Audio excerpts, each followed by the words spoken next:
கோயில் நம்ம ஞாயிற்றுக்கிழமை வந்துருக்கும். ஸோ அதனால் சூரியனார் கோயிலில் பயங்கர கூட்டம். நீங்கள் சனிக்கிழமை போனீங்கன்னா உங்களுக்கு திருநள்ளாறு கோயிலில் பயங்கர கூட்டமாக இருக்கும். அண்ட் அதே மாதிரி செவ்வாய்க்கிழமை போனீங்கன்னா ஈஸ்வரன் கோயிலில் கூட்டமாக இருக்கும். ஸோ நீங்கள் எந்த கிழமையில் போகிறது ரொம்பவே முக்கியம். சூரியனார் கோயிலில் நம்ம கூட ட்ராவல் பண்ண பக்தர் ஒருத்தர் எல்லாருக்கும் இளநீர் வாங்கி கொடுத்தாரு.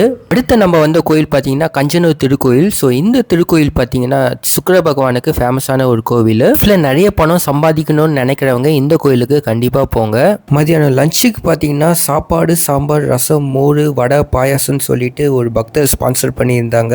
லஞ்சுமே ரொம்ப சூப்பராக இருந்தது. நம்ம அடுத்த வந்த கோவில் பார்த்தீங்கன்னா வைத்தீஸ்வரன் கோவில். ஸோ இந்த கோவில் பார்த்தீங்கன்னா செவ்வாய் பகவானுக்குரிய கோவில். ரொம்ப நாளாக நோய்வாய்ப்பட்டு இருக்கவங்க, உடம்பு சரியில்லாதவங்க இந்த கோவிலுக்கு வந்தாங்கன்னா உடம்பு சீக்கிரமே சரியாகிடும்ன்றது நம்பிக்கை. அதே மாதிரி கல்யாணம் நடக்காதவங்களுக்கு இந்த கோவில் வந்தாங்கன்னா சீக்கிரமே கல்யாணம் நடக்கும்ன்றதும் நம்பிக்கை. அதே மாதிரி கண்டிப்பாக நீங்கள் ஒரு விஷயத்தை நம்பி செஞ்சீங்கன்னா அந்த விஷயம் கண்டிப்பாக உங்களுக்கு நடக்கும். அதுதான் மேனிஃபெஸ்டேஷன் சொல்லுவாங்க.